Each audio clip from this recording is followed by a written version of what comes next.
सिंधु सभ्यता से प्राप्त हड़प्पा सभ्यता जो थी, हड़प्पा स्थल था, उसमें मुख्य सामग्रियों की बात कर रहे थे कि क्या क्या प्राप्त हुआ है, क्योंकि यहाँ से एक अच्छा प्रश्न बनता है और इसको जरूर लर्न करेंगे कि क्या मिला क्या नहीं मिला।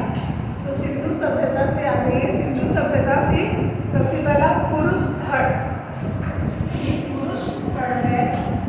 पुरुष धड़ इसी को क्या कहा गया है इंग्लिश में? मेटोसोस। मेटोसोस ये बहुत ही महत्वपूर्ण है, इसको एकदम रट जाइए। पुरुष धड़, पहला प्रश्न बनता है कि ये पुरुष धड़ कहाँ से प्राप्त हुआ है, तो एक सिंपली सा आंसर हड़प्पा से। मान लीजिए ऑप्शन में हड़प्पा नहीं होता है तो सिंधु सभ्यता से, और अगर ये भी नहीं होता है, कभी कभी सीधा सीधा दे देता है कि पुरुष धड़ और नर्तकी कहाँ से मिली है गलत, सही नहीं है। पुरुष धड़ हड़प्पा से है, नर्तकी मोहनजोदड़ो से है, लेकिन अब पूछ ही लिया है तो सीधा हम मोहनजोदड़ो, यदि ऑप्शन में मोहनजोदड़ो है तो लगा देंगे। बात समझ में आ रही है? अगर हड़प्पा और मोहनजोदड़ो दोनों है तब क्या करेंगे? तब के लिए हमें क्या करना चाहिए? पुरुष धड़ और उसी में साथ में लगा दें नर्तकी। नर्तक लगा दिया तब तो कोई दिक्कत नहीं है। नर्तक कहाँ से मिला है? हड़प्पा से ही मिला है, जो नटराज के नाम से जाना गया है। लेकिन अगर नर्तकी कर दिया तो आप बेस्ट आंसर क्या करेंगे? मोहनजोदड़ो करेंगे या हड़प्पा करेंगे? मोहनजोदड़ो करेंगे। ध्यान रखिएगा, कोई भी प्रश्न अगर ऐसा मिल रहा है तो जो सबसे ज्यादा फेमस, अब नर्तकी बहुत फेमस है, पुरुष धड़ की अपेक्षा नर्तकी बहुत फेमस है, तो जो नर्तकी जहाँ से मिली है वही हम पुरुष धड़ को भी लगा देंगे।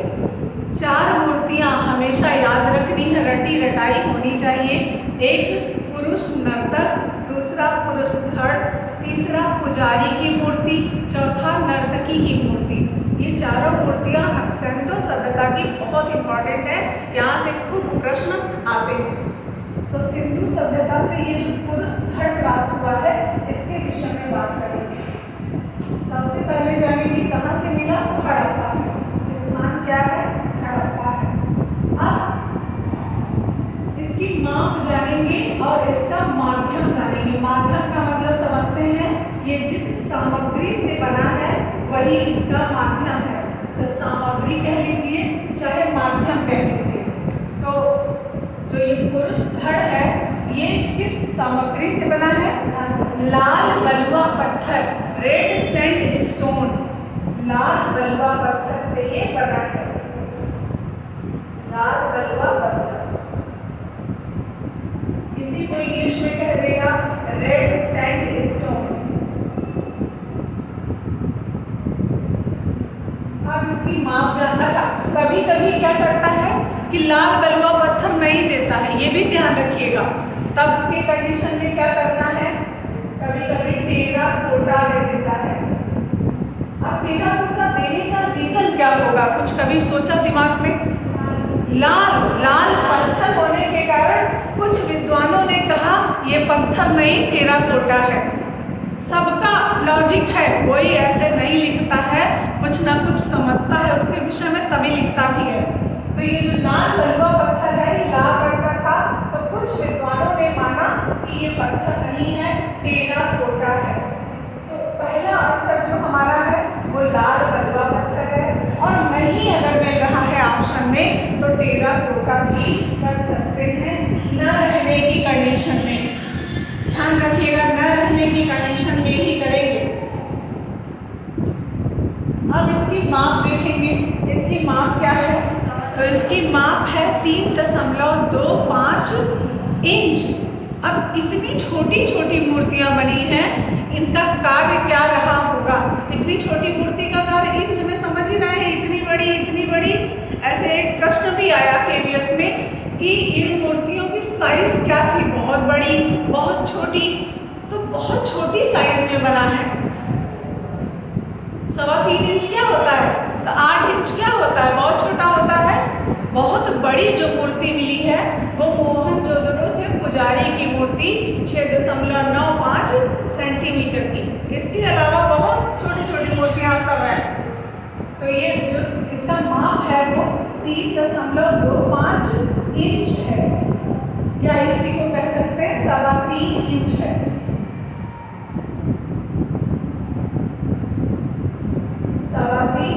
अब बात करेंगे कभी जैसे एक ये प्रश्न आया है पुरुष नर्तक की माप क्या है। अब उसमें ऑप्शन में बहुत पहले ये प्रश्न आया है, हमें लगता है कि 1999 से 2002 के बीच में का ही प्रश्न है ये, तो उसमें ये माप दिया ही नहीं है, 3.25 इंच दिया नहीं है। अब दिया क्या है, 7 या 8 इंच है। तो इसको भी जानिए, ये इसकी माप नहीं है, ये पुरुष धड़ की माप नहीं है। 7 या 8 इंच किसकी माप है ये? नर्तक की। ये पुरुष नर्तक या नटराज, उसी को नर्तक कहा गया है, उसी को नटराज कहा गया है, ये उसकी माप है। लेकिन अब दे दिया नहीं है 3.25, तो ऐसे कंडीशन में हम ये नहीं ढूंढने लगेंगे, ये आंसर टिक कर देंगे। लेकिन जब आपका राइट ऑप्शन ना मिले तभी की कंडीशन में ऐसा कार्य करिएगा। जैसे प्रश्न पूछ दिया पुरुष धड़ की माप है, पुरुष धड़ की माप है, ऐसे पूछ दिया प्रश्न और ऑप्शन बना दिया 3.25, 7 या 8 इंच, 9 या 10 इंच, 2 या 3 इंच। तो इसमें तो राइट आंसर आपका मिल रहा है, कोई समस्या नहीं है, लगा दिया। ये नहीं है ऑप्शन में, ये नहीं है ऑप्शन में, और जो ये ऑप्शन आपका लास्ट वाला है ये हो गया इनमें से कोई नहीं। अगर इस तरीके का ऑप्शन मिला और जो आपका राइट आंसर है वो है ही नहीं, आप क्या करेंगे? 7 या 8 इंच लगाएंगे। जब ये भी ना मिले तब हम चले आएंगे इनमें से कोई नहीं। इस बात का ध्यान रहे, जब हमारा एग्जैक्ट ऑप्शन ना मिले तब हम मिलते जुलते ऑप्शन पे आएंगे, और जब ये भी नहीं मिल रहा है, जब दूर दूर का नाता ही नहीं है, तब हम इनमें से कोई नहीं पर चले आएंगे, अन्यथा आना नहीं। तो ये इसकी माप हो गई 3.25 इंच और सामग्री लाल बलुआ पत्थर से निर्मित है। अब इसकी विशेषता पर आएंगे कि पुरुष धड़ की विशेषता क्या है। सभी मूर्तियों की विशेषता, सभी शैलियों की विशेषता, सभी चित्रों की विशेषता लर्न करनी है। जैसे एक प्रश्न अभी हाल ही में पूछा गया, पेपर कहाँ का है मुझे बहुत क्लियर नहीं है। प्रश्न पूछा गया अवन्नियों की स्त्रियों में कुल कितनी स्त्रियां पिकासो ने बनाई थी? तो कुल 5 स्त्रियां पिकासो ने बनाई थी, ये इसकी विशेषता है। गवेर्निका किस रंग में बना है? लियोनार्डो दा विंची की मोनालिसा आज वर्तमान समय में बहुत तेजी से प्रसिद्ध हो रही है। हालांकि ये प्रसिद्ध तो पहले भी थी, लेकिन वर्तमान समय में बहुत ज़्यादा इसकी प्रसिद्धि हो रही है। तो इन सबसे प्रश्न आना फिक्स है, आएगा जरूर।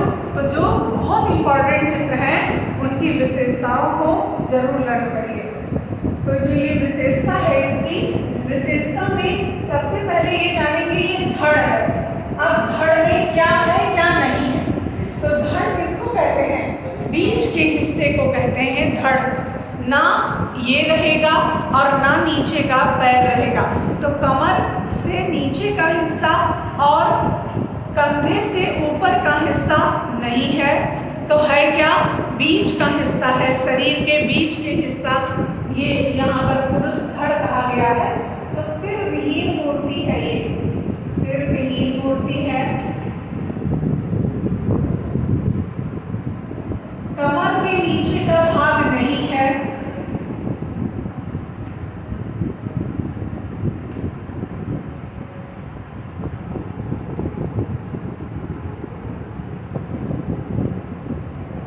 और यह मूर्ति किसी युवा पुरुष की दिखती है, युवा पुरुष की। अच्छा, युवा पुरुष की मूर्ति क्यों कहा जा रहा है? ऐसे समझा होगा कला इतिहासकारों ने कि ये युवा पुरुष है, क्योंकि जो पेट है, उदर है, वो बहुत स्ट्रांग बनाया गया है, हट्टा कट्टा मोटा पहलवान जैसा बनाया गया है, इसलिए इसको कहा जा रहा है ये युवा पुरुष है। युवा नर्तक भी है और युवा नर्तकी भी है। तो वृद्धों के मूर्तियां नहीं मिली हैं, युवाओं की मूर्तियां मिली हैं, ऐसा भी प्रश्न आ सकता है, पूछा जा सकता है। तो ये इसकी विशेषता हुई।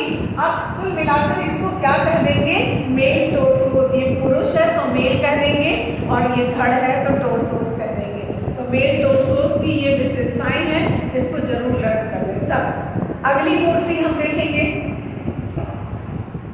अगली मूर्ति क्या थी? पुरुष नर्तक।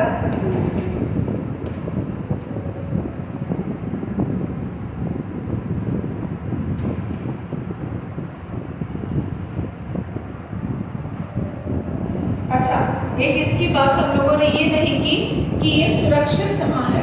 एक अच्छा प्रश्न बनता है कि ये सुरक्षित कहाँ है। तो सुरक्षित के लिए ये नेशनल गैलरी ऑफ नई Delhi, national gallery of modern art नहीं, राष्ट्रीय संग्रहालय नई दिल्ली। तो ये राष्ट्रीय संग्रहालय नई दिल्ली में सुरक्षित है। इसी को बोलेंगे नेशनल गैलरी।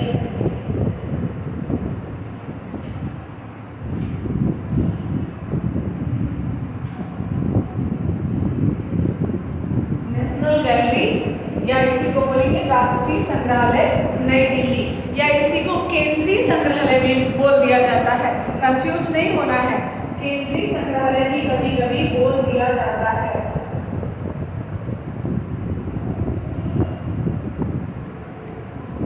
जैसे ललित कला अकादमी, केंद्रीय ललित कला अकादमी, राष्ट्रीय ललित कला अकादमी ऐसे बोला जाता है, तो ऐसे ही इसको केंद्रीय संग्रहालय भी बोला जा सकता है। ये पुरुष धड़ वर्तमान समय में राष्ट्रीय संग्रहालय नई दिल्ली में सुरक्षित है। इसकी माप हो गई। अब इसका समय की बात की गई है कि इसका समय क्या रहा होगा। तो इसका जो समय है वो 2500 ईसा पूर्व से 2000 ईसा पूर्व माना जा रहा है। वैसे भी ये जो 2500 ईसा पूर्व से 2000 ईसा पूर्व का टाइम है, ये वो ग्रीक टाइम है सैंथो सभ्यता का। कुछ विद्वानों ने, अब इसकी विशेषता और भी लिखी गई है कि कुछ विद्वानों ने कहा कि यह जैन तीर्थंकर की मूर्ति है। कुछ विद्वानों ने इसके विषय में क्या कहा कि यह जैन तीर्थंकर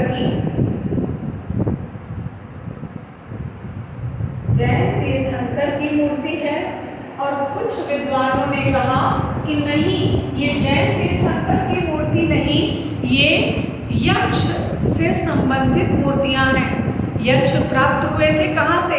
मौर्य काल की विशेषता। तो यक्ष की मूर्तियां हैं ये, यक्ष की मूर्तियां उस समय बनाई जाती रही होंगी, ऐसा कुछ विद्वान मानते हैं। लेकिन जो पहला आंसर आपको मानना है वो पुरुष धड़ ही है।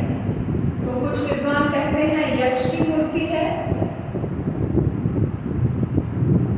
और कुछ विद्वान कहते हैं ये तीर्थंकर की मूर्ति है। लेकिन आपको तीनों चारों समझ लेना है और पुरुष धड़ को पहले लगा देना है। अब इस मूर्ति की कुछ विशेषताएं हैं, जैसे दोनों कंधों पर छिद्र और गर्दन में भी छिद्र पाया गया है। दोनों कंधों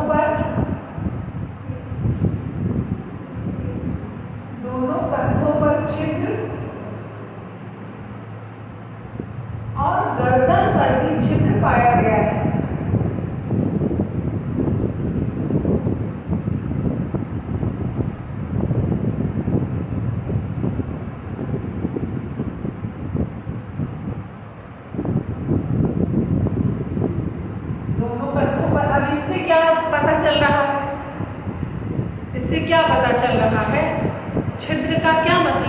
छेद यहाँ पर भी है और गर्दन पर भी है। इसका क्या मतलब हो सकता है? इसका यही मतलब हो सकता है कि नट बोल्ट से ये मूर्तियाँ फिट की गई होंगी। इसका यही मतलब हो सकता है। ये एक अनुमान है, ये कोई श्योर नहीं है कि हाँ हुआ ही होगा, लेकिन चित्र के आधार पर ये कहा जा सकता है कि जो मूर्तियाँ बनाई गई हैं उसमें नट बोल्ट की व्यवस्था भी रही होगी। जैसे रोबोट में होता है, नट बोल्ट से मूर्तियाँ बनाई जाती हैं, तो इस तरीके से यहाँ पर भी ये प्रचलन रहा होगा।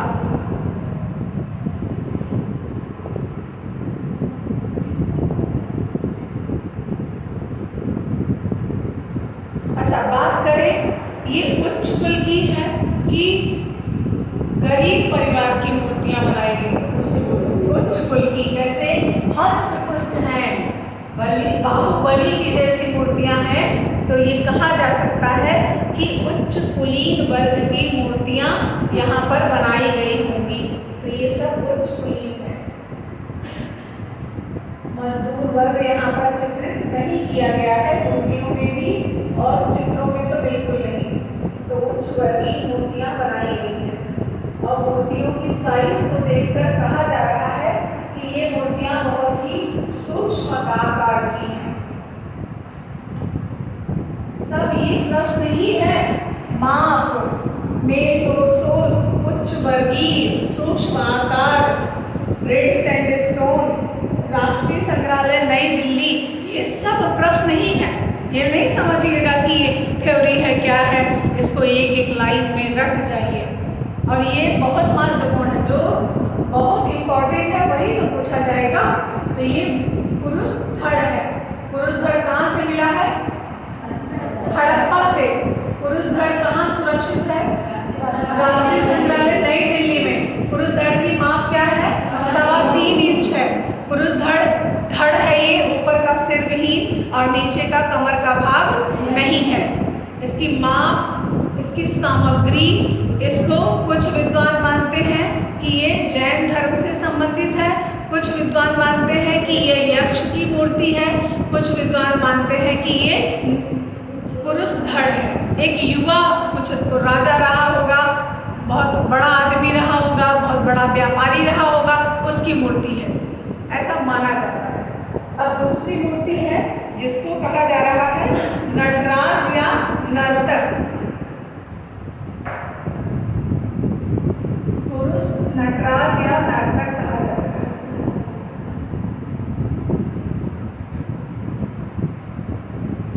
अब कभी आ गया प्रश्न कि जो पत्थर की मूर्तियां बनाई जाती थी वो किस विधि से बनाई जाती थी? तो विधि तो तराश कर ही बनाई गई, लेकिन उसमें छिद्र पाने की वजह से नट बोल्ट विधि भी आ सकती है।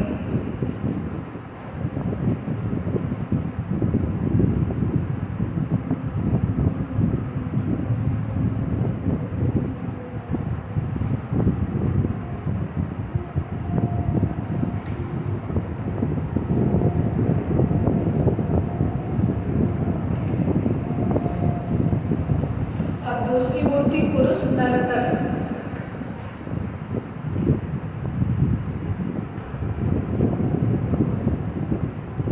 या इसी को क्या बोलेंगे? नटराज। ये नटराज बहुत कंफ्यूज करता है। क्यों करता है? क्योंकि चोल काल में भी नटराज है और हड़प्पा में भी नटराज है। एक बार मुझसे ये प्रश्न गलत हो गया था, नेट की परीक्षा में आया कि सीक्वेंस लगाइए, और मैंने नटराज को चोल काल का समझा और सबसे लास्ट में लगा दिया। तो ये ध्यान रहे कि चोल कालीन जो नटराज है वो ऐसे नहीं पूछा जाएगा।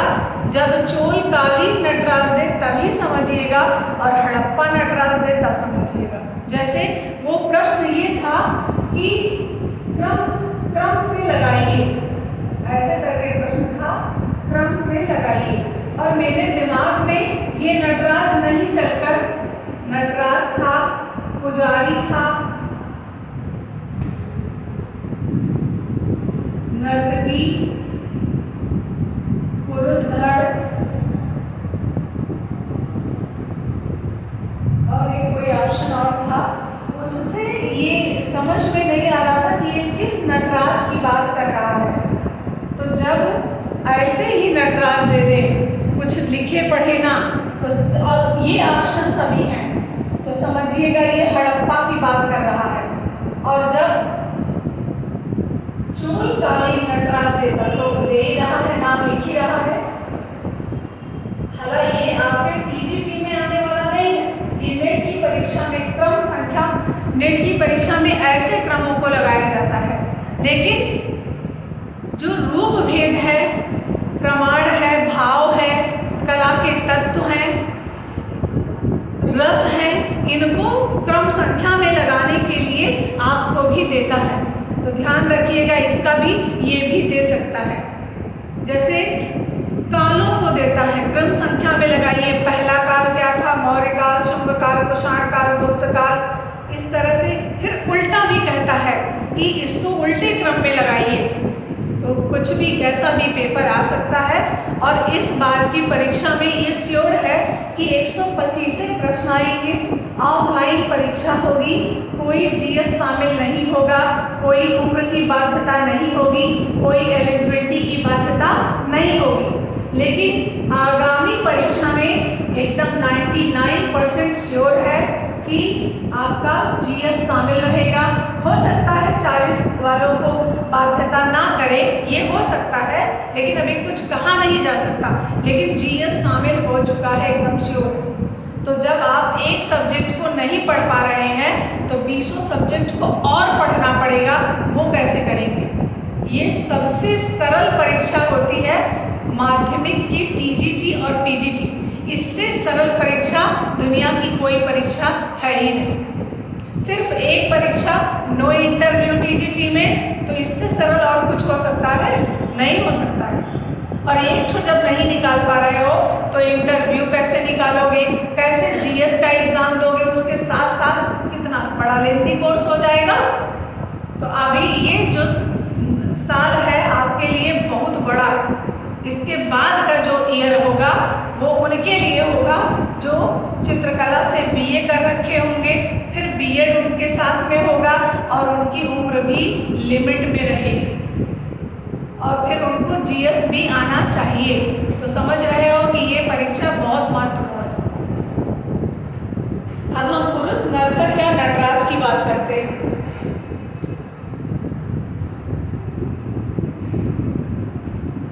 अब पुरुष नर्तक या नटराज सबसे पहले जान लेंगे ये किस स्थान से मिला है।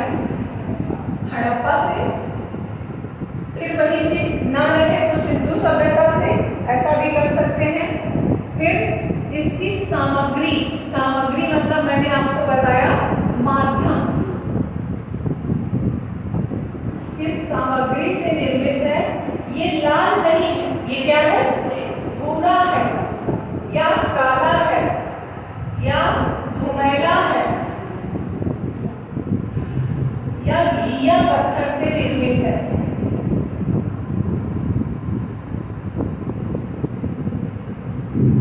या इसी को बोलेंगे सीधा सीधा एक लाइन में सेलखड़ी। ये किस रंग का है? काला है, भूरा है, ग्रे है, कुछ भी ऑप्शन में दे सकता है। और घिया पत्थर से, एक इस पत्थर में वो पुरुष धड़ जो था वो लाल में था और घिया पत्थर में ये है सेलखड़ी। तो इसका माध्यम बहुत इंपॉर्टेंट, स्थान बहुत इंपॉर्टेंट, कहाँ से मिला है ये सब महत्वपूर्ण है। अब इसकी माप देख लेंगे। इसकी माप क्या है? इसकी माप है 7 या 8 इंच, इसकी माप है। अच्छा, इसके लिए भी कभी कभी क्या करता है बेवकूफ़ी, बस टेराकोटा दे देता है। तो टेराकोटा दे दिया है और सेलखड़ी नहीं है, तो क्या करेंगे? टेराकोटा ही लगा देंगे। ध्यान दीजिएगा, ऐसे प्रश्न आ चुके हैं गलत। अब बात करेंगे, इसको ग्रे लाइम स्टोन भी कहा गया है। ध्यान दीजिएगा, grey lime stone, grey lime stone भी कहा गया है इसको। तो जैसा ऑप्शन आपको मिले वैसा टिक कर लीजिए। इसकी माप हो गई। अब ये सुरक्षित कहाँ है? सुरक्षित कहाँ है ये? तो ये कोलकाता में इंडियन म्यूजियम कोलकाता, इसको हिंदी में कहेंगे तो भारतीय संग्रहालय कोलकाता। इंडियन म्यूजियम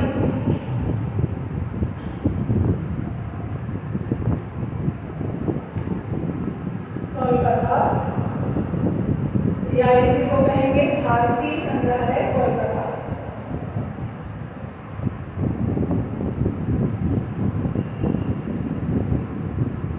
यहाँ पर ये सुरक्षित है, भारतीय संग्रहालय कोलकाता में सुरक्षित है।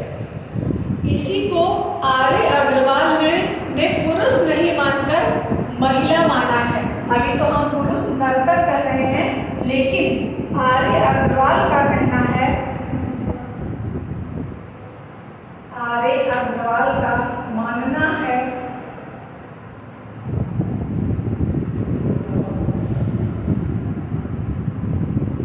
कि ये पुरुष नर्तक नहीं है,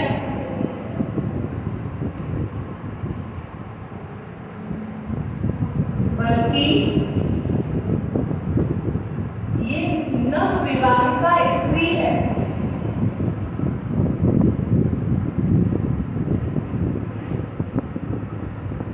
अब उठा के दे दिया प्रश्न, नवविवाहिता स्त्री की मूर्ति कहाँ से मिली है? हड़प्पा से मिली है। जानते हर तरीके से रहिए, आर्य अग्रवाल के अनुसार ये क्या है? पुरुष नहीं है, ये महिला है, और महिला में भी नवविवाहिता महिला है। तो पहले तो आंसर करेंगे पुरुष नर्तक या नटराज, लेकिन अगर आर्य अग्रवाल के हिसाब से पूछ दिया तो ये एक स्त्री की मूर्ति है। और उसकी विशेषता क्या थी कि ऊपर का यहाँ का भाग नहीं, नीचे का भाग नहीं, लेकिन इसकी विशेषता है कि यह पूरी सुरक्षित मूर्ति है और सिर भी है, पैर भी है, एक पैर उसका मुड़ा हुआ है। इससे पता चल रहा है कि यह नृत्य की मुद्रा में खड़ा है या खड़ी है। बाकी ये पूरी की पूरी मूर्ति सुरक्षित मूर्ति है, खंडित मूर्ति नहीं है। संपूर्ण मूर्ति है। और ये किस मुद्रा में है? तो नृत्य मुद्रा में है। और अगर नृत्य मुद्रा ना दे तो स्थानक प्रतिमा है ये। स्थानक का क्या मतलब होता है? खड़ी प्रतिमा है ये। और प्रतिमा का मतलब होता है मूर्ति। शिल्प का मतलब क्या होता है? शिल्प का मतलब, पहले दो अर्थ हैं शिल्प के, ध्यान दीजिएगा। शिल्प के दो अर्थ हैं। जब प्राचीन काल में कलाओं के नाम थे, चित्रकला, मूर्तिकला, वास्तुकला, काव्य कला, संगीत कला, नृत्य कला, पाक कला, ये सब कलाएं कोई नाम से नहीं जानी जाती थी, सिर्फ और सिर्फ एक नाम होता था, वह शिल्प होता था। लेकिन वर्तमान समय में जो शिल्प का अर्थ है वह मूर्ति है, शिल्पी का अर्थ है मूर्तिकार। तो वर्तमान समय की बात अगर करें कि शिल्प का क्या अर्थ है तो आप कहेंगे मूर्ति है। जब प्राचीन समय की बात करें कि शिल्प, प्राचीन समय में शिल्प क्या था तो चित्रकला, सभी कलाओं का एक सार शिल्प था। सभी कलाओं को एक नाम से जाना जाता था। जैसे आज जाना जा रहा है, जैसे आज ब्रांड है बहुत ज़्यादा, पहले नहीं हुआ करते थे, एक दो ब्रांड हुआ करते थे, या लगभग कई कंपनियां एक ही चीज़ों में इन्वॉल्व होती थी। सब कंपनियां मिलकर एक चीज़ बनाती थी। जैसे चार भाई हैं तो चार भाइयों की एक ही कंपनी हुई, फिर उसके बाद में उन्होंने अपना अपना नाम चेंज कर लिया। जैसे हुंडई, जैसे क्या नाम है उसका, जो दो भाई थे उन्होंने चेंज कर दिया, हीरो होंडा, हीरो अलग हो गया, होंडा अलग हो गया। तो ऐसे ही यहाँ पर भी जो सामग्री मिली है वो इसी तरीके से मिली है, अलग अलग नाम से जाना गया है उसको। तो ये जो शिल्प है ये प्राचीन समय की जब बात करें तो क्या कहा गया? सभी कलाओं का सार शिल्प है। ठीक, वर्तमान समय में शिल्प क्या है? मूर्ति को कह दिया गया है। और प्रतिमा क्या है? ये भी मूर्ति है। स्थानक किसे कहा गया है? ये खड़ी मुद्रा को कहा गया है, खड़ी मुद्रा। ठीक, ये था आपका पुरुष नर्तक या नटराज। किसी को कोई कंफ्यूजन इसमें हो? और ये भी अभी हमने बताया कि स्थान भी प्रश्न है, माध्यम भी प्रश्न है, माप भी प्रश्न है, सुरक्षित भी प्रश्न है, आर्य ये सब प्रश्न ही है, यहाँ से ही प्रश्न बनेंगे, पूछे ही जाते हैं। तो ये दो मूर्ति बहुत महत्वपूर्ण है। अब अन्य सामग्रियों की बात करेंगे। अन्य सामग्रियों में कुछ आपको लिखाना, कुछ समझाना नहीं है ऑन बोर्ड। अन्य सामग्रियों को लिख लीजिए और लर्न कर लीजिए। लिखिए, अन्य सामग्री में, अन्य सामग्री में सिर हिलाने वाला कुकुदमान, सिर हिलाने वाला कुकुदमान,